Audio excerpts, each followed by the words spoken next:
Seguindo o que nós passamos na nossa atividade individual, que é para entregar no dia 11, né, sobre a resenha, né, acerca do seminário que foi apresentado, destes temas que hoje abordei com vocês, nós precisamos dar sequência no nosso conteúdo. E falando sobre as bases epistemológicas desta crise, né, sobre o conhecimento da origem desta crise, nós precisamos falar agora diretamente sobre a questão da degradação ambiental. O que é a degradação ambiental? O que significa a degradação ambiental?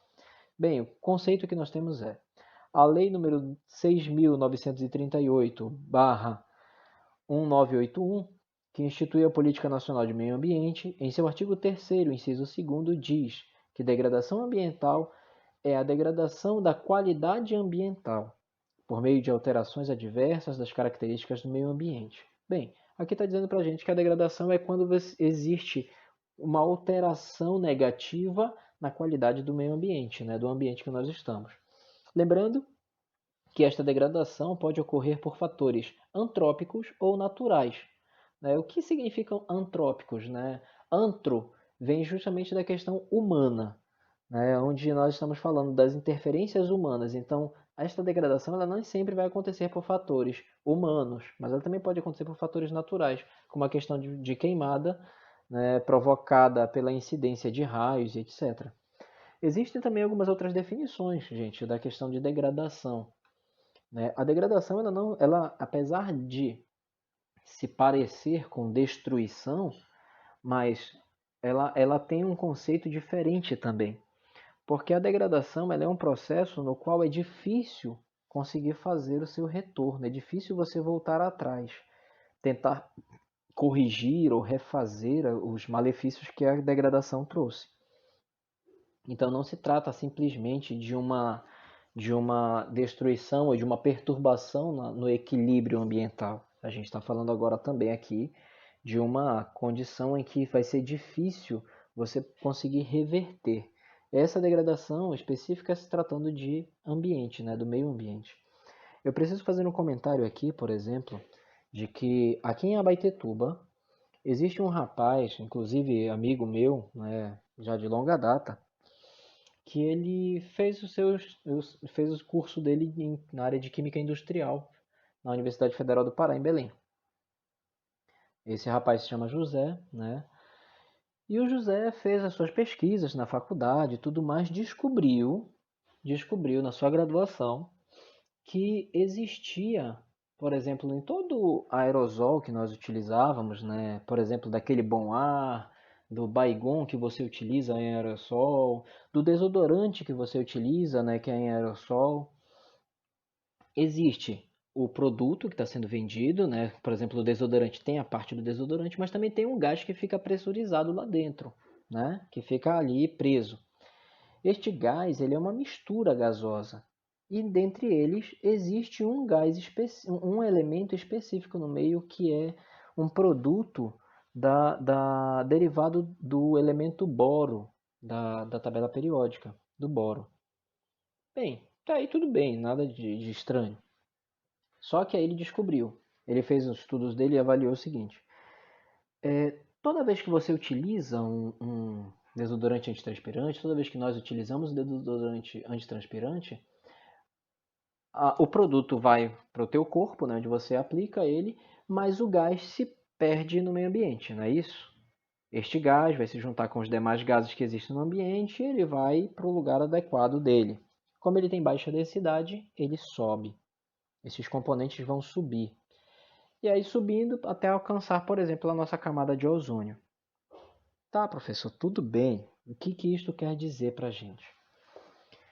Este gás ele é extremamente nocivo para a camada de ozônio, onde ele vai gerando camadas, vai gerando feridas na camada de ozônio que que a gente já fala há muito tempo, né? O buraco da camada de ozônio está tendo maior incidência de raios ultravioletas e tal, o povo está adoecendo de câncer de pele e tal, tal, tal. Você já ouviu falar muito sobre isso. Só que, nos estudos dele, ele percebeu, por exemplo, que a camada de ozônio ela tem uma capacidade de se recompor, de se reconstruir. É claro, é um processo lento, né? Então, tipo assim, se a gente parar de poluir parar de poluir o meio ambiente, principalmente a questão da atmosfera, a camada de ozônio ela vai ter um período onde ela vai poder se reconstruir, vai voltar a ser o que era antes, né? Imagine num cenário perfeito onde a gente já não consiga mais poluir a atmosfera, né? E aí a camada de ozônio ela voltaria a se reconstruir. Lentamente ela faz esse processo.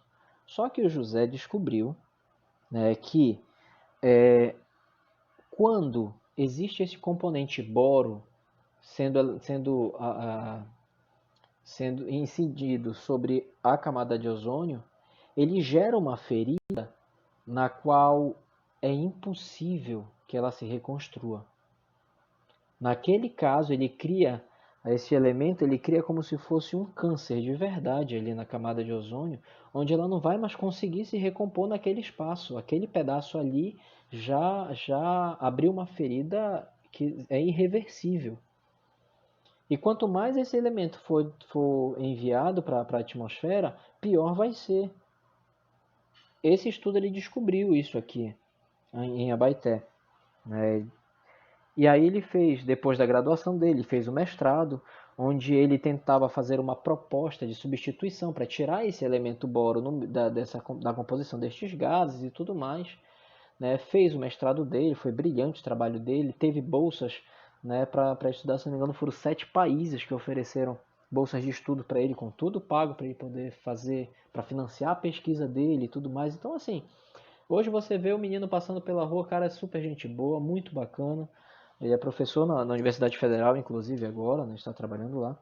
Mas diretamente eu devo te dizer, teve uma série de propostas porque ele conseguiu observar que existia algo, um fator irreversível na camada de ozônio no meio ambiente que a gente vive, né?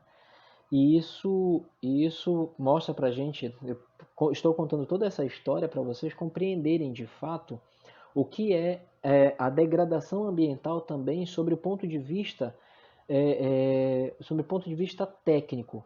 Né? Não se trata apenas da definição que a Lei 6.938 apresenta para a gente, que você está vendo aí, que só diz que é uma perturbação, né? uma alteração no meio ambiente, que impacta na qualidade do meio ambiente. Não. A degradação ela também, né, ela pode ser considerada algo muito mais prejudicial nestes termos.